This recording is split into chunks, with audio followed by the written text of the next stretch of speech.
Nah, ya itulah intinya. Ada yang imunitas em, apa namanya?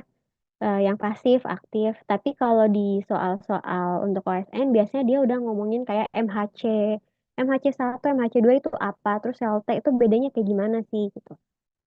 Kita akan coba bahas itu dulu, tapi sebelum ke sana saya mau make sure lagi ada pertanyaan dulu kah terkait yang tadi sudah kita bahas? Hmm, masih belum ya? Oke, kita berarti bisa ke ini. Lanjut, berarti yang belum kita bahas adalah yang sistem imun. Gimana?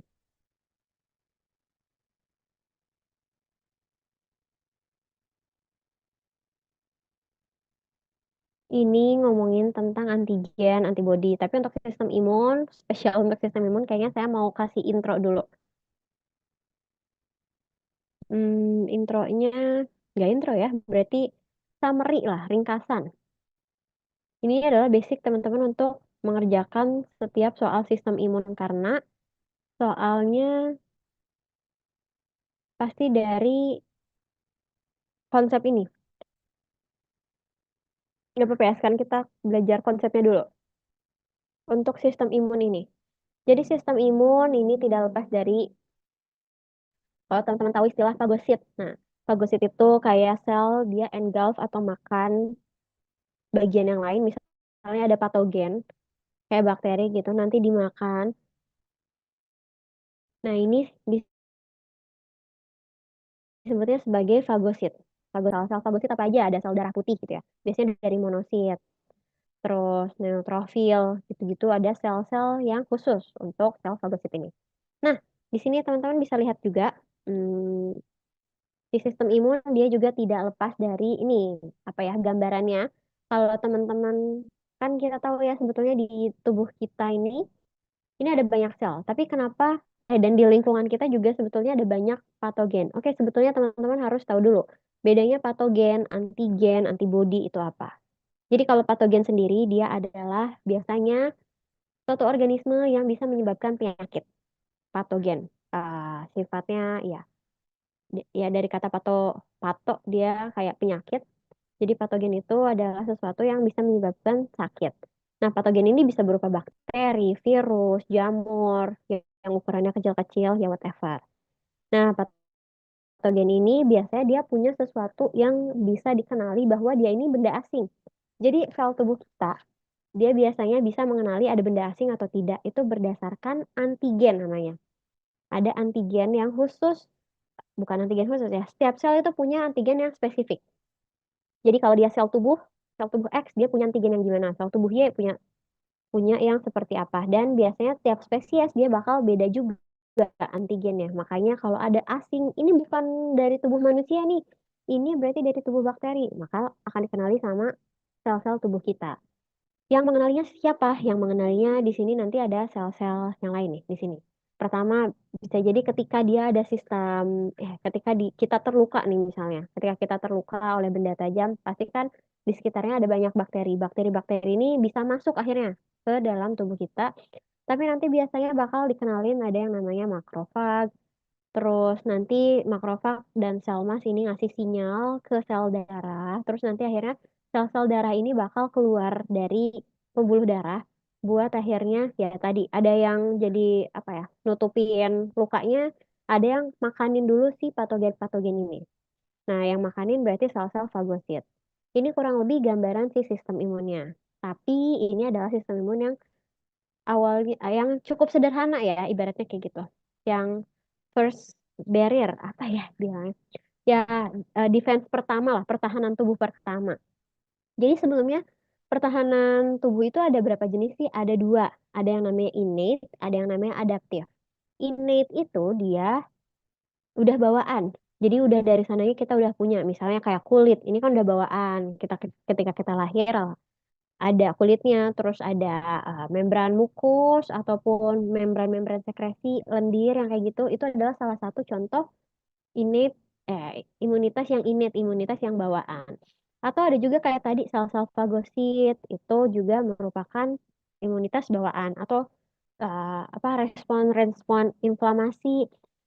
Dan ada juga yang namanya natural killer. Nah, ini adalah sel limfosit ya. Salah satu sel limfosit nanti dia akan bikin defense sendiri gitu. Jadi kalau yang tadi fagosit dimakan, kalau natural killer dia ngasih sesuatu yang bisa bikin sel lawannya jadi rusak gitu. Yaitu FYI pertamanya. Yang keduanya di sini ada yang namanya imunitas adaptif.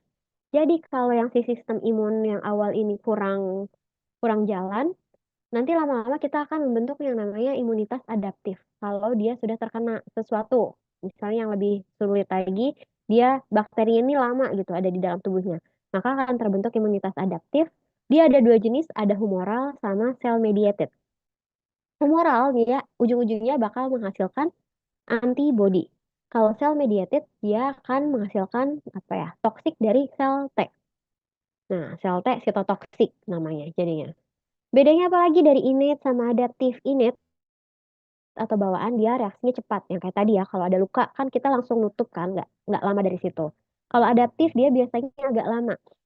Dia ada proses signaling dan lain-lain sampai akhirnya terbentuk antibody. Yang mana antibody ini nggak langsung jeda beberapa hari gitu. Nah, dari sini sistem imun kita udah tahu ada dua jenis, innate dan adaptif. Innate ini sel-selnya ini ada natural killer, dendritik, neutrofil, eosinofil, basofil, makrofag tentunya. Terus kalau adaptif dia biasanya dari sel-sel limfosit, ada sel B, sel T. Ini kalau yang tadi saya bilang, jadi di sini ini yang harus teman-teman ingat. Jadi ada sel mieloidnya yang nantinya bakal berkembang jadi trombosit. Jadi dari megakaryosit dulu nanti akan menghasilkan trombosit, terus eritrosit. Ini sel mas yang tadi di awal atau dia juga berperan di biasanya hipersensitivitas. Kayak misalnya kalau kita alergi, kalau apa itu yang ngasih taunya dari sel mas. Atau sel-sel mieloblast yang nantinya akan jadi sel darah putih. Sel darah putih ada apa aja? Ada basofil, neutrofil, eosinofil, monosit.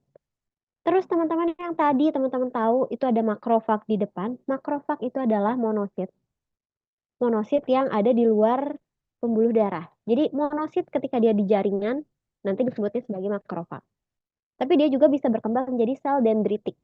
Kalau pernah dengar ada sel dendritik itu ya sama-sama dari monosit juga. Intinya kalau dia ke jaringan dia bisa jadi sel dendritik, bisa jadi makrofag.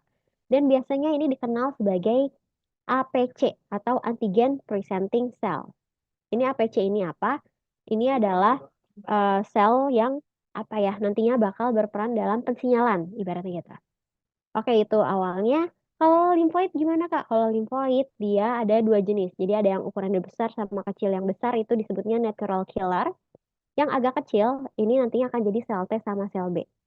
Sel T nantinya akan jadi sel T sitotoksik gitu-gitu. Kalau sel B nantinya akan jadi sel B plasma dan menghasilkan antibodi. Wah, Kak, bentar kan pelan-pelan. Gak apa-apa ya, ini agak dikebut. Mungkin nanti recordingnya ada kali ya dari Lopi. Atau nanti teman-teman bisa lihat dari sini deh. Gak apa-apa. Ini teman-teman bisa belajar dari bagannya. Tapi bagannya ini ya ini cuma FYI untuk si jenis-jenis selnya. Karena untuk apa namanya? Untuk sistem imun yang teman-teman harus ingat yang kayak gininya. Jadi ya ini tadi ada sel NK, sel B. Teman-teman ingat ya, sel B, sel T itu maksudnya apa? Dia adalah sel limfosit. Limfosit B, limfosit T. Limfosit B artinya dia pematangannya di bone marrow atau sumsum tulang belakang ya. Sumsum tulang. Kalau limfosit T, dia pematangannya ada di timus. T untuk timus. Jadi dia awalnya dari bone marrow, dari sumsum tulang. Kalau yang T, dia nanti ada yang dimigrasi ke timus, ada yang tetap di sumsum tulang. Terus nantinya akan mengalami pematangan. Terus ya udah di sini. Yang pematangan dari sumsum tulang tadi ada NK sama sel B. NK nantinya akan langsung ngehancurin sel. Kalau sel B dia akan membentuk antibodi. Kalau sel T dia akan bikin jadi sel T sitotoksik. Mungkin teman-teman juga sering lihat ada T itu atau CD8, CD4 itu apakah? Ini adalah nama lain dari sel T. Jadi ada beberapa jenis sel T. Nanti kita lihat di sini. Sebelum ke sana, ini adalah summary atau ringkasan dari yang sistem imun bawaan, innate. Jadi yang tadi physical barrier yang ada kulit, terus karena kan di kulit ada kelenjar rambut, ada kelenjar, terus ada rambut dan lain-lain, itu yang pertahanan utama. Terus ada sel-sel fagosit yang dari sel darah putih, ada makrofag, neutrofil, eosinofil, monosit, dan lain-lain. Terus ada juga NK. NK ini berarti dia bukan dari sel darah, tapi dia dari sel limfosit, kan? Jadi di limfosit ada NK, dia bisa melisiskan sel. Nanti caranya gimana? Caranya nanti saya cari tahu. Kita cari tahu. Dan ada interferon. Interferon ini ya kayak uh, senyawa kimia yang dilepaskan buat ngasih tahu sinyal-sinyal loh. Ini sinyal-sinyal bahwa oh ini lagi ada antigen, ini nggak ada antigen. Ada antigen patogen gitu.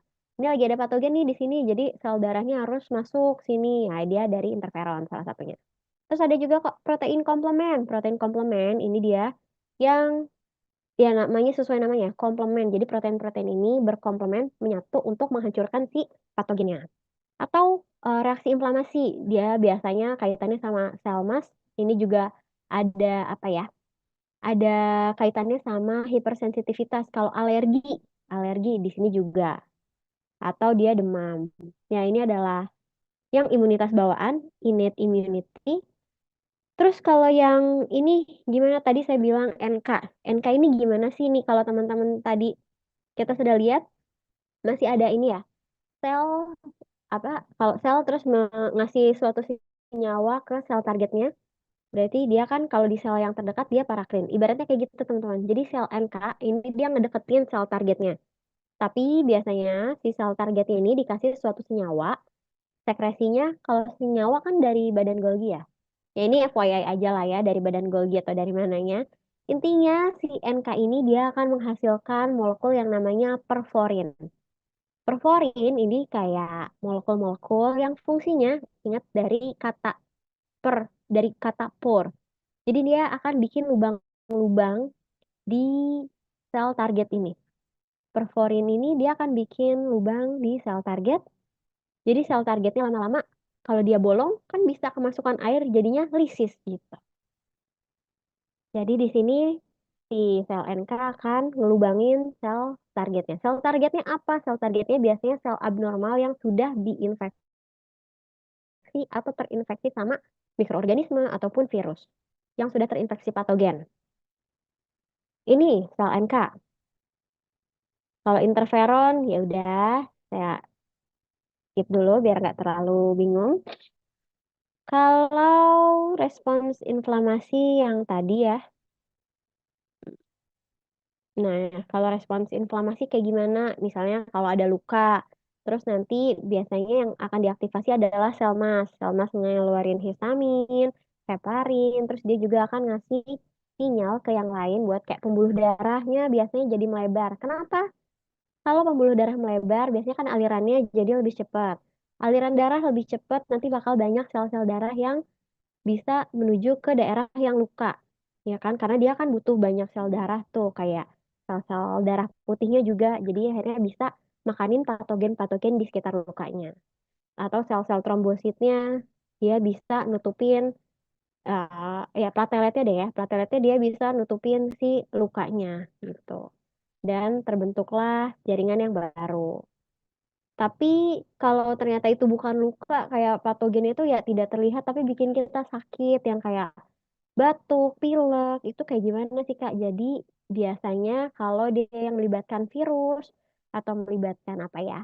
Melibatkan bakteri yang mungkin jadinya agak lama di kita sakitnya, ini biasanya melibatkan imunitas yang adaptif.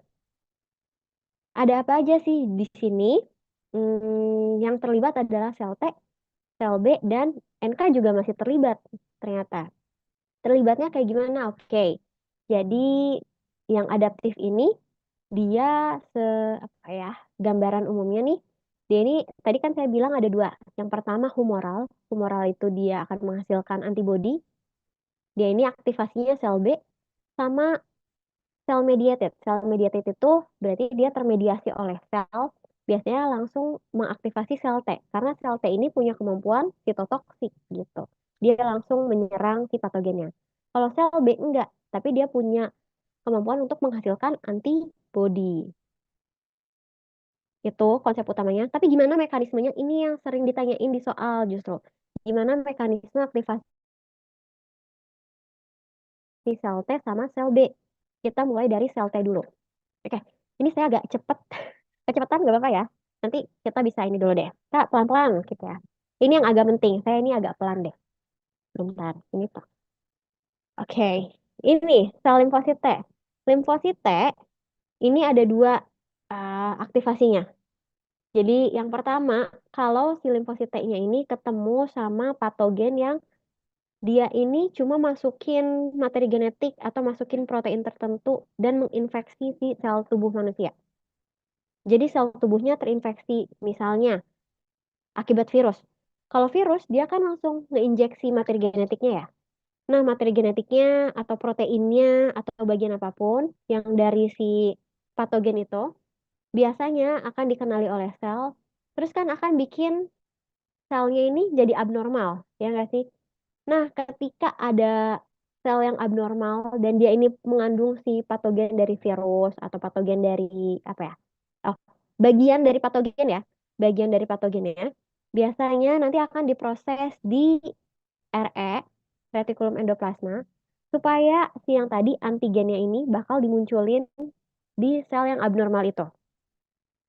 Ini dimunculinnya dalam bentuk MHC kelas 1. Nah, jadi ingat, jadi kalau ada bagian dari patogen, bagiannya doang, entah itu materi genetik atau itu proteinnya, nanti biasanya akan dimunculkan oleh MHC kelas 1. Itu dulu.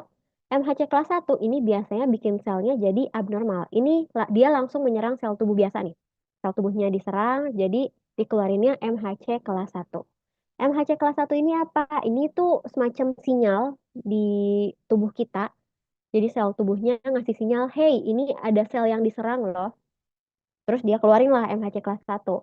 MHC kelas 1 ini bakal dikenali oleh, mana nih? Ini dulu deh. Oleh sel T. Sel T-nya yang mana nanti kita akan lihat. Kok ada MHC kelas 1? Emang ada MHC kelas berapa lagi? Jadi kurang lebihnya MHC ini ada dua kelas yang majornya. M itu dari major histocompatibility complex. Jadi kayak kompleks kompleks apa ya?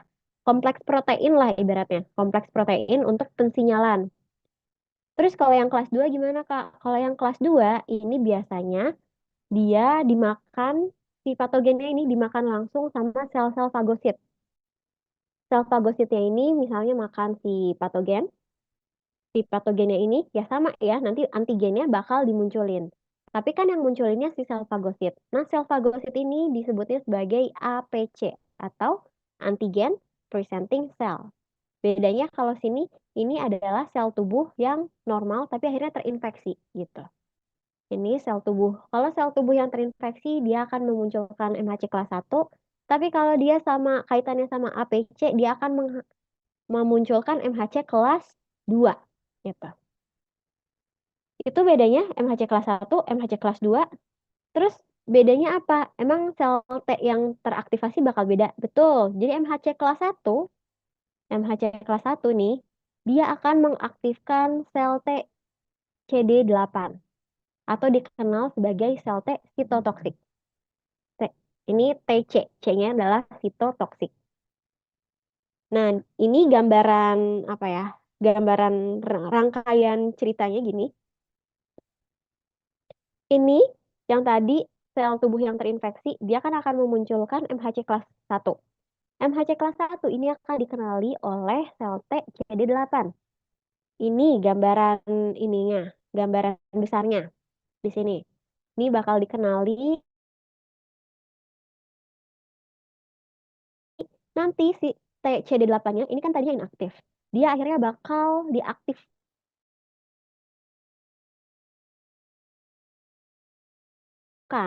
diaktifasi di sini 8 itu berarti dia masih ini ya, masih inaktif dalam bentuknya inaktif. Dia akan menghasilkan sel T sitotoksik, berkembang jadi sel T sitotoksik. Ada juga yang jadi sel T memori. Ini sesuai namanya, sitotoksik berarti dia akan menghasilkan racun. Kalau memori berarti dia yang akan mengingat jenis patogennya. Kalau yang jadi racun gimana? Yang jadi racun biasanya dia akan langsung melisiskan selnya. Caranya gimana? Caranya bisa tiga. Dia ngasih perforin juga, yang kayak NK tadi. Kalau dikasih perforin berarti nanti si sel targetnya bakal bolong.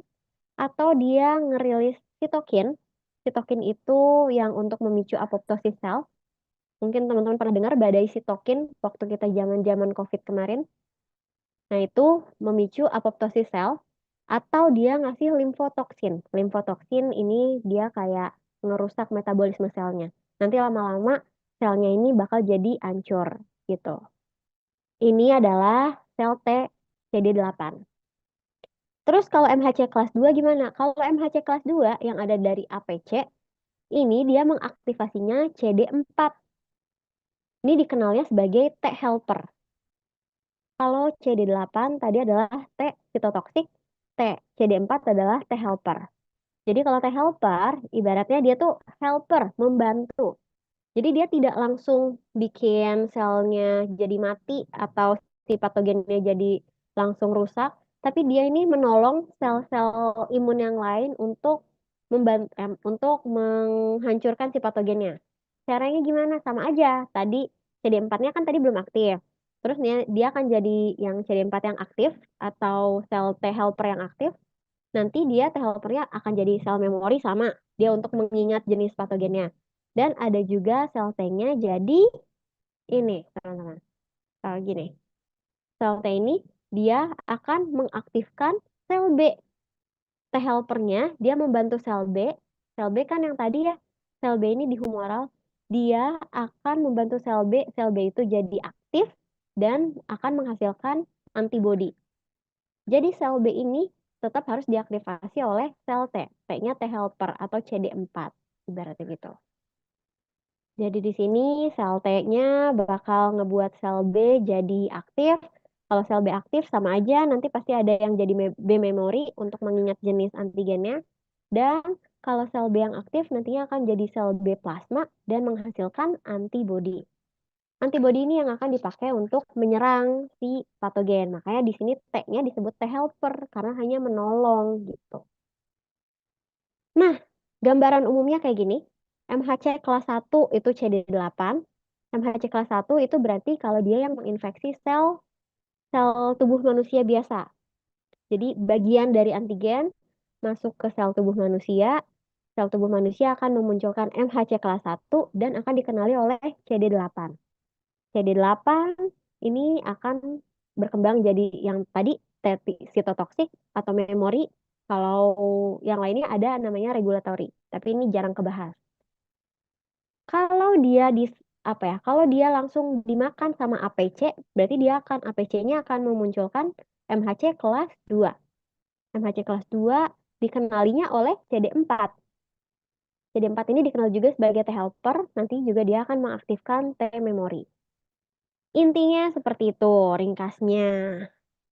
Jadi kalau dari sini yang tadi antibody, terus antibodinya kayak gimana? Memang kalau sel T tadi kan dikasih perforin atau dia sitokin.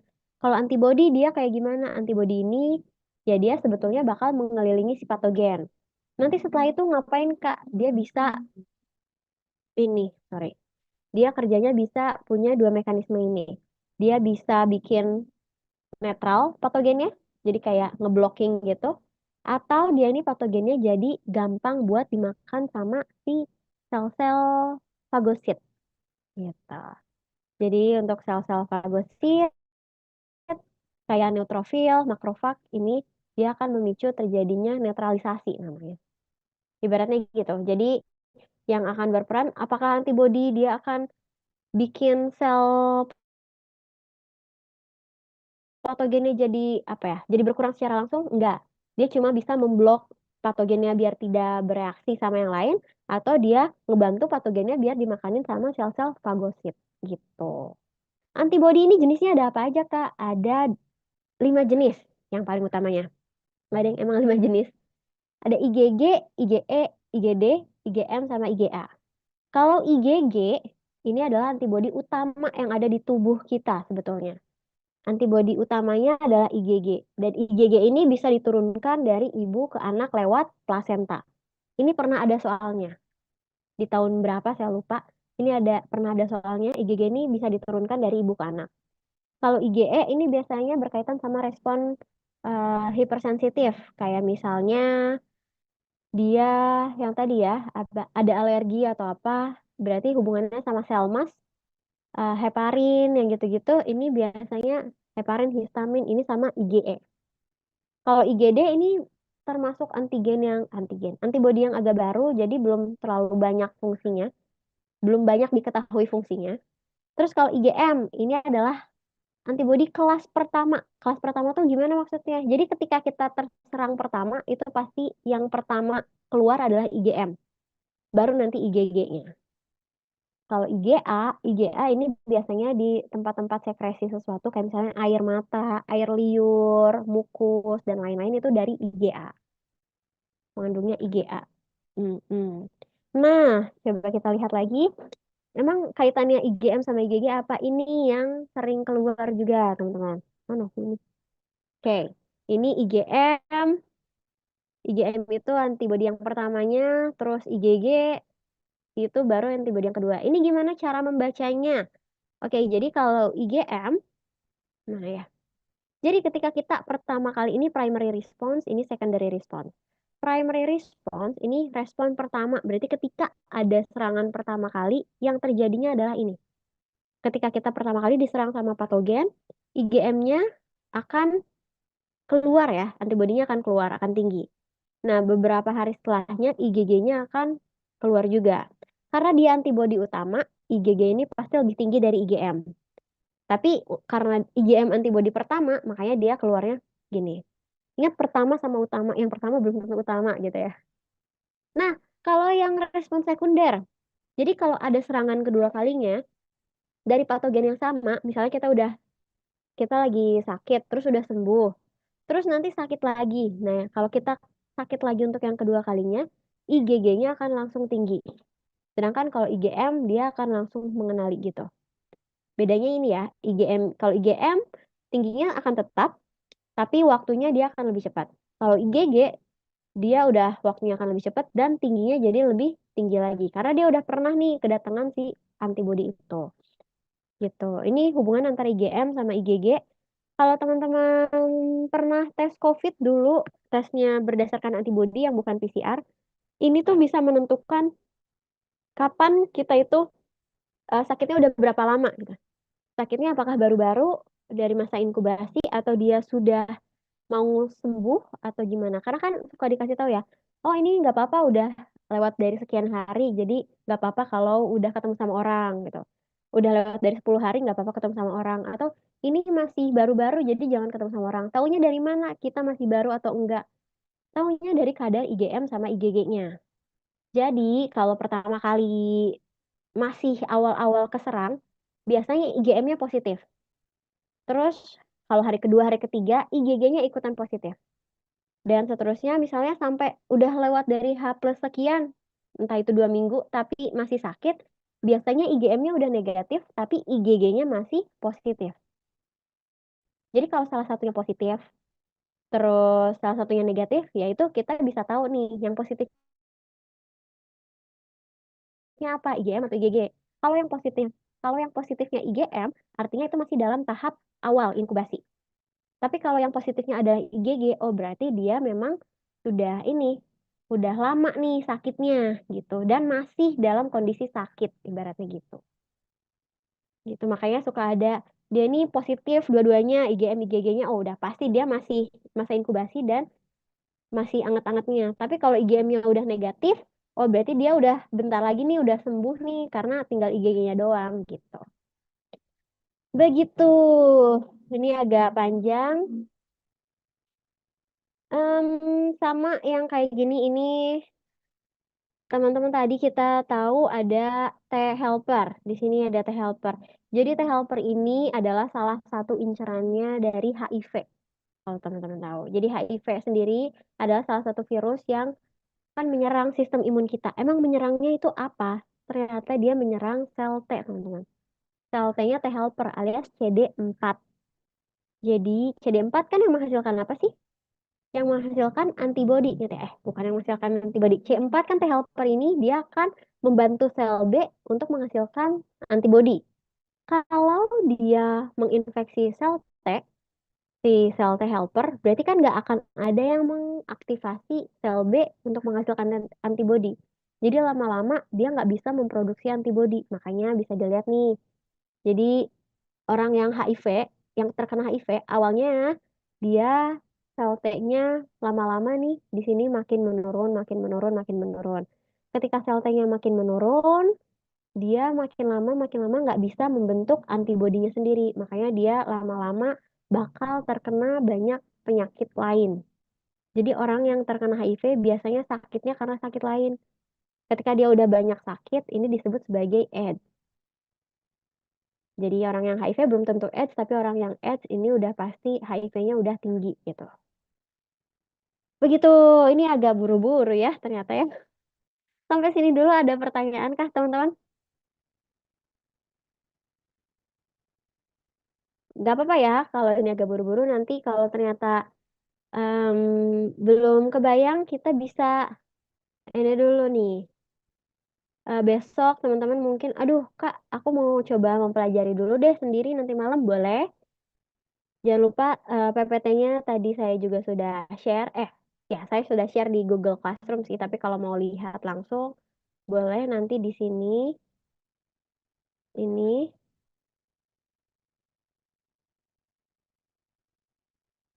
kok ini sih sebentar. Oke, ini soalnya karena ini tipe soalnya kayak gimana? Karena soalnya beneran udah yang kompleks. Kalau ini mungkin teman-teman masih bisa nih. Nomor satu deh, coba kita lihat. Ini ngomonginnya tentang antigen. Konsep dasarnya itu aja sih, Tan. Dari konsep dasarnya.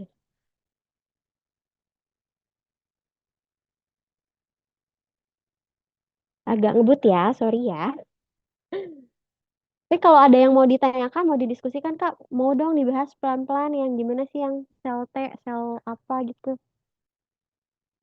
Boleh ya?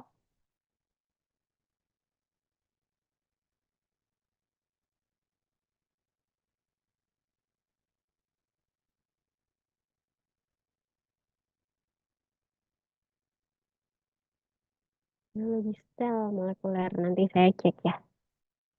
Biologi sel.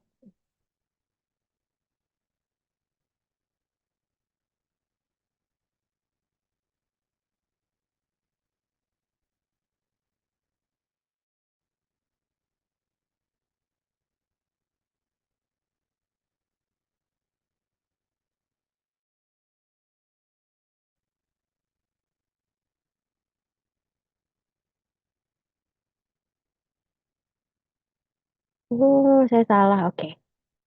Biologi sel ternyata belum saya masukin. Oke. Sambil saya masukin, boleh teman-teman dijawab dulu yang itu.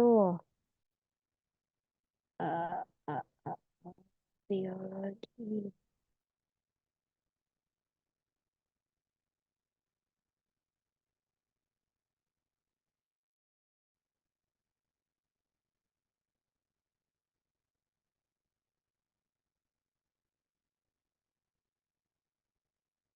Ini kita ke apa?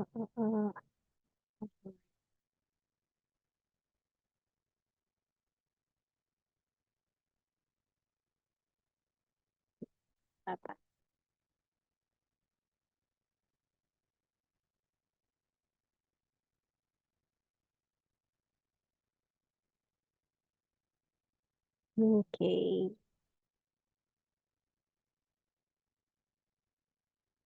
Oke. Ada baru satu orang nih. Evolusi di sini. Oke, mulai nyusul yang lainnya.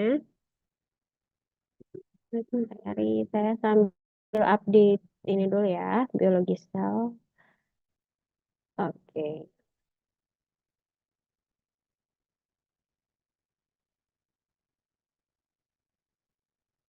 Oke,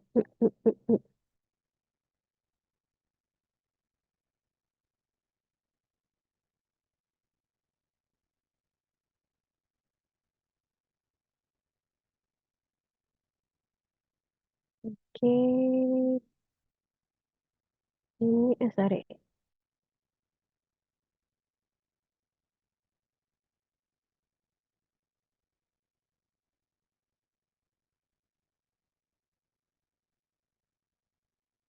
Oke, sebentar. Mana ya? Saya update dulu di sini. Kayaknya saya salah masukin yang bisa mau edit dulu ya. Saya ngedit sesuatu dulu sebentar. Edit. Agak lama.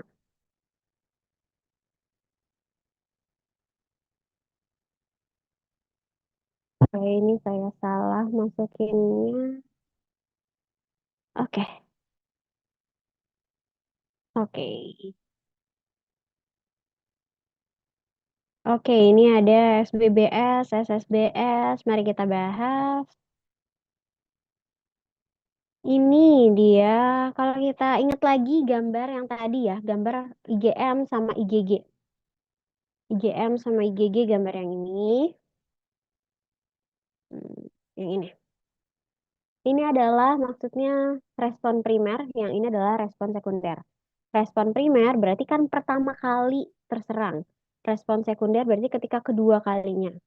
Respon primer yang akan tinggi IgM dulu, baru IgG. Kalau respon sekunder langsung IgG. Sekarang kalau tulisannya kayak gini, saya sambil tulis. Antigen X dan Y merupakan antigen yang berasal dari patogen yang sama. Di sini teman-teman pada jawabnya pada S ya, pada salah ya. Oke, S, SBS, SBBS. Oke. Ini karena tadi saya bilang, jadi setiap antigen itu dia terspesifikasi pada sel yang berbeda, bahkan pada spesies yang berbeda. Artinya kalau di sini dibilang ada dua antigen yang berbeda, berarti patogennya kemungkinan patogen yang berbeda. Makanya kalau dibilang patogen yang sama, ini otomatis salah ya. Tuh. Oke, sampai sini kayaknya masih pada oke. Setuju semuanya. Jadi kalau dia antigennya sama, berarti kemungkinan ya dia harusnya sama. Terus dia gambarnya nggak akan kayak gini dong, karena masa yang satu dia udah di hari ke-0 udah terdeteksi, tapi yang satunya lagi masa dari hari keberapa dan mulainya dari 0 gitu. Ini menandakan bahwa dia adalah antigen yang berbeda. Dan ini kemungkinan berbeda berbeda apa ya? Berbeda serangannya. Jadi kalau kelihatan kalau dia membutuhkan waktu dari 0 sampai hari keberapa, ini kemungkinan masih serangan yang pertama. Kalau ini kemungkinan adalah serangan yang kedua. Karena apa? Karena dia di hari ke-0 sudah langsung jalan gitu. Contohnya apa yang tadi ya inget ya. Kayak gini. I- Kalau dilihat dari serangan pertama nih lihat dia butuh waktu sampai berapa hari dulu untuk membentuk antibodinya. Tapi kalau dia udah serangan berikutnya, karena kan dia udah punya memori itu ya, bisa memori B memori. Jadi di sini IgG-nya bakal dan IgM-nya bakal terbentuk dari hari ke-0 sejak dia diserang. Tuh. Jadi kembali lagi yang ini adalah salah. Lalu ini antigen X lebih mudah dikenali oleh makrofag. Oke, di sini daripada antigen Y. Oke, makrofag ini kan memang dia yang ada di ini ya, di pertahanan tubuh yang innate ya. Nah, apakah dia lebih mudah mengenali apa ya? Lebih mudah mengenali yang X, makanya di sini X-nya langsung tinggi. Ini bukan karena lebih mudah dikenali, tapi artinya yang X ini dia udah serangan kedua. Nih, karena kalau untuk pengenalan dia pasti sama-sama membutuhkan waktu gitu. Tapi di sini karena tidak ada juga data terkait makrofag, jadi sebetulnya teman-teman secara konsep ini teman-teman bisa langsung bikin salah. Dan kalau teman-teman udah tahu ini kenapa bisa tinggi, ya karena dia ini adalah serangan kedua gitu. Karena tadi gambarnya kalau dia serangan kedua, dia bisa mulai dari hari ke-0.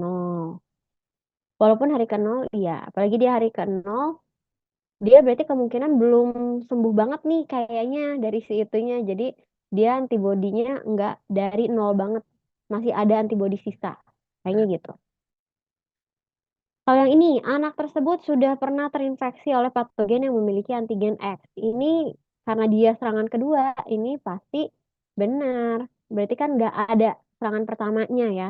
Dulunya sudah pernah ada serangan dari antigen X, makanya dia langsung langsung tinggi gitu.